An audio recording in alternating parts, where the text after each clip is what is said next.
What game would you like to play? Global nuclear war. Would you like to play a game of chess? No!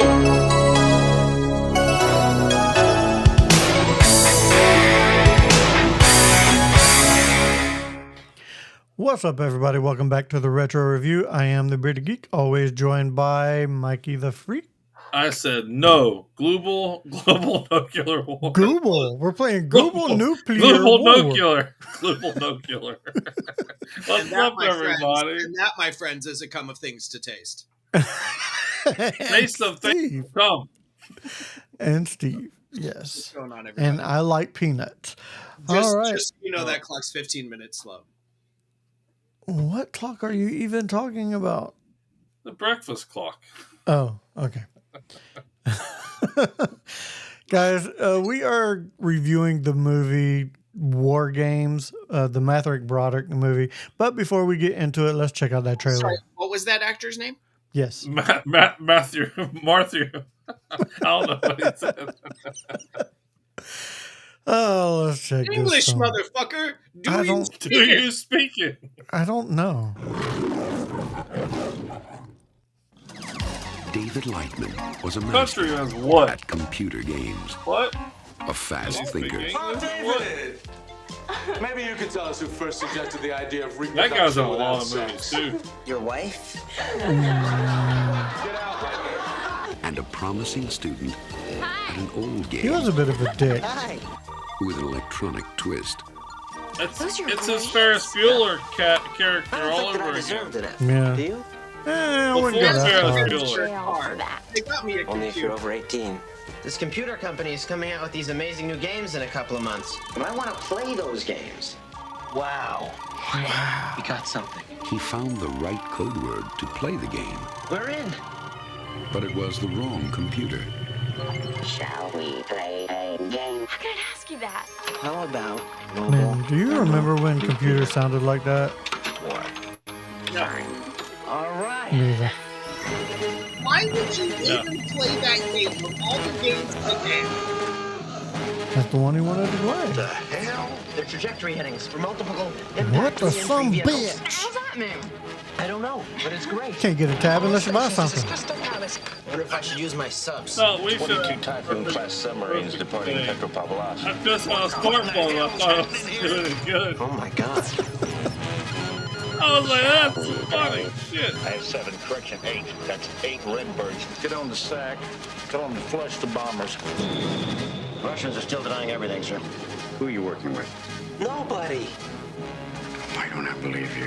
Today we have Soviet missile warning. Placed under arrest pending indictment for espionage. He works 9 to Confidence is 5. high. I repeat, confidence is high. Was it? Yeah, 9 to 5, yeah. This is not an exercise. Get me the president on the horn. It's still playing the game. It's gonna start a war. Close up the mouth. Is this a game or is it real? War games. What Played is the soon difference? At a theater near you. Shall we play?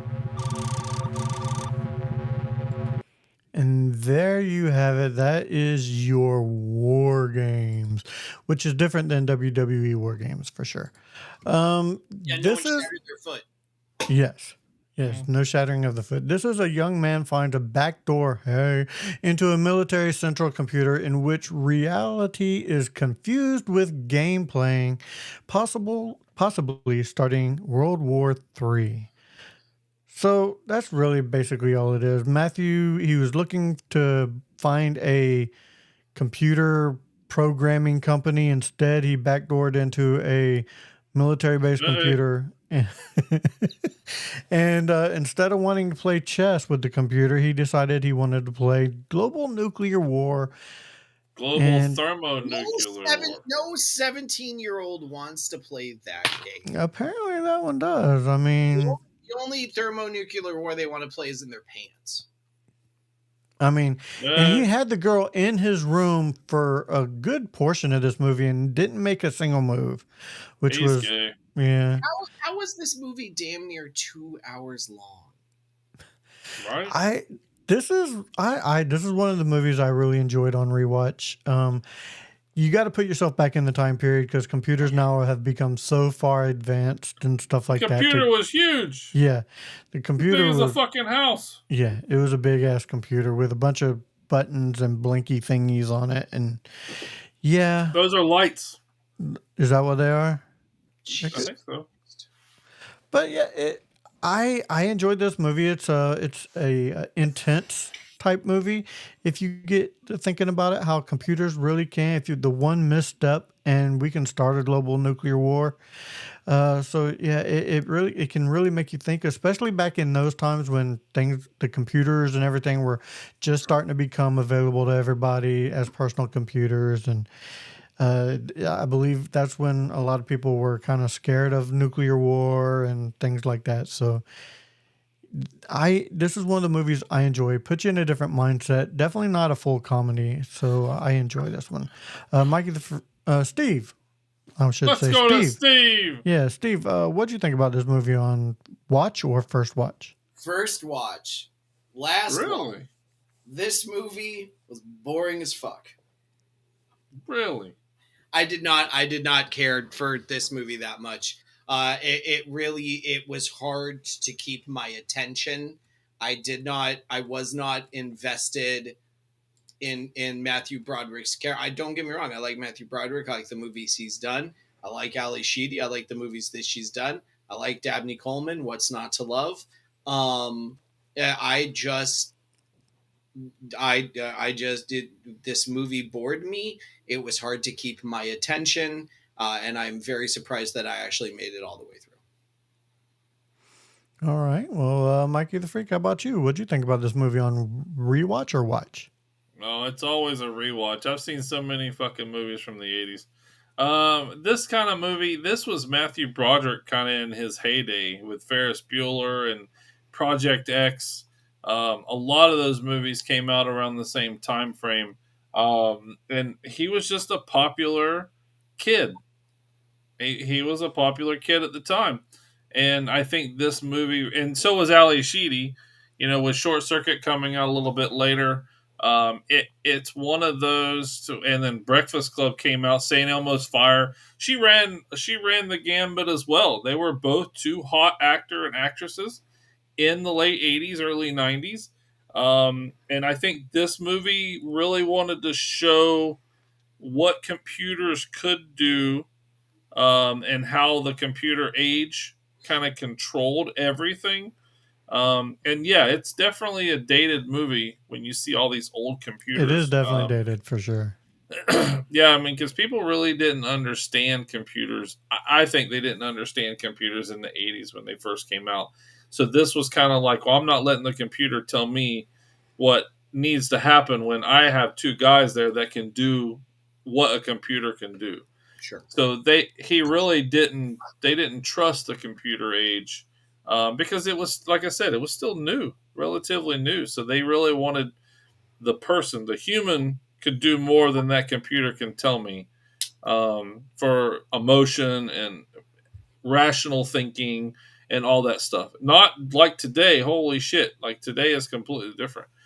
But it's gone a long ways. So As we yeah, are coming into your homes through computers or Right phones, now. which are mini computers, yeah. right. Or As your we're right car. now. You may just be listening to this in your car. This is true. However, you are Yes. consuming this content. It is On through computers. and yes, through a computer device. Yeah, so I think that's really what they wanted to show, how computers really could. They were scary. They could, be in the wrong hands, be used, negatively in the wrong hands, I guess. But yeah, it's definitely one of those interesting movies, but not a, wouldn't have to rewatch it. I mean, I would suggest, I would recommend watching it if you liked Matthew Broderick and Ali Sheedy, Dabney Cole, like the actors. If you enjoyed the actors, yes, watch this movie just to know what it's about. But after you watch it, you probably won't enjoy it enough to rewatch it. Like, I'm not going to find it again and rewatch this movie if I had to. This is Matthew Broderick's second film. Mm-hmm. Yeah, it's one of his earliest movies. This was was definitely before the vehicular manslaughter. So I mean, it's like 20 years before the Yes. vehicular manslaughter. oh, not 20 years, only like 4 or 5 years before.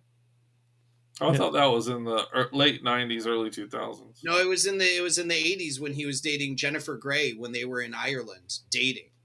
Oh, okay. Don't get me. I mean, I may be wrong though. I may be wrong. I don't. Yeah. I want to say that's what it was. We'll I'll get just in- always bring that up about Matthew Broderick when we do his film. We'll get into ratings. I'm going to go ahead and rate this a 6.5. You do got to get yourself in the mindset of this time period when people were really thinking about nuclear war. People were really thinking about the Cold computer. War. Yeah, Russians, Cold War, Reagan. Yeah. it was all that definitely shit. the Russians because they were focusing more on the Russians in this movie than any other country.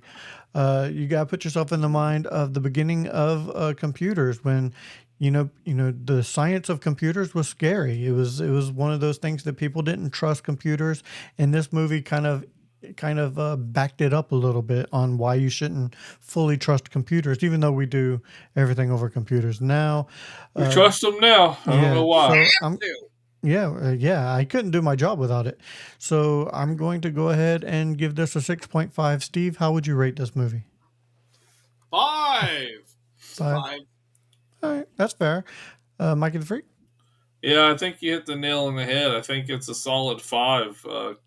Cold War, like we said with the Russians, Reagan era, the 80s, they really developed movies around what was happening and what was going on in the world. And this is a very period dated movie with everything that's going on around it. Yes. So yeah, it's a solid 5 for me. All right, speaking of period dated, how about some funnish What up, facts? Steve? This movie includes the first cinematic reference to a firewall, a security measure used in computers, networking, and internet security. And that wall was as big as a house. Yeah. And then many years later, there was a movie made with Chris Hemsworth called Firewall. Sure. Oh, I thought you were going with hackers. No, that's Johnny Lee Miller. Well, speaking of hackers, hacking wasn't actually illegal when this movie came out. That didn't happen until the Comprehensive Crime Control Act of 1984 and further expanded by the Computer Fraud and Abuse Act in 1986. So you could actually hack back then and not get in trouble with it. I was a hacker back in the day. You might have heard of me. I was called Zero Cool. I'm too big. My name was Neo. David Lightman was inspired by real-life hacker David Scott Lewis, who isn't allowed to discuss whether he ever hacked into a military computer. So there you have it. Which means he did. Yes. Don't you think it's funny in the Matrix? Right? Don't you think it's funny in the Matrix because she's a computer program won't actually start initiating with Neo until he accepts a cookie? Cookies. Get it? Yeah. Oh, I get it. Ha ha ha ha. Yes, I get it now. I never got that until then. You mean until just now? Until just now. Never got Computer that until nerd. just now. Computer nerd. My father ran a computer repair shop. That's fair. But those were your somewhat interesting facts. Steve, what do we have for soundtrack? Video Fever, performed by Arthur B. Rubinstein, Cynthia Morrow, Brian Banks, and Anthony Marinelli as the Beepers. History lesson, Long Line Leading to Man, performed by Arthur P. Rubinstein, Cynthia Morrow, Brian Banks, and Anthony Marinelli as the Beepers. Edge of the World, performed by Yvonne Elliman, and War Games Uncredited, performed by Crosby, Stills, and Nash. Oh. No Very Young, cool. though. Yes. So Young's already gone.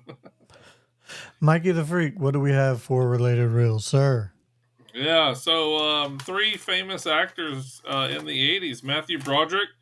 I did go with Ferris Bueller, which everyone knows and loves. Project X, which if you haven't seen it, is actually another movie like this. Very military grade type movie. And then Inspector Gadget, which is what we talked about in our last podcast. Gaila. Yeah. Oh, and Godzilla. He has been in Godzilla that we actually have done also in the past. Well, Terrible movie. He hasn't been in Godzilla. That's disturbing. Yeah, it's all gooey. Ali Sheedy. Breakfast Club, which we know and love. Short Circuit. And then St. Elmo's Fire as well. Dabney Coleman. Are you sure it's not St. Elmo's Firewall? It could be a Firewall. That's the sequel. Dabney Coleman, 9 to 5. I like Dabney Coleman. Yeah. I'd like for you to do it again. You've Got Mail, which is a great movie, and Tootsie as well. Love For Dabney which actor? Coleman. For which actor? Dabney Coleman. Coleman. There you have it. As we wind down the show, make sure you do all the YouTuber things. Give us a good old thumbing. Hit that like and subscribe. Tell us if you like this movie at all, if you've ever seen it. If not, go watch it. I like it. Go check out the Mod Squad Network, the sister channel to Back to the Retro Review, where we have a bunch of entertainment news shows over there, and we go live every Saturday night with a giveaway. All right, that does it for this episode of Back to the Retro Review. So for Mikey the Freak and Steve, I am the Bearded Geek saying, if we don't see you again, thank you for being a friend. Would you like to play a game? Coleman. See ya. These nuts.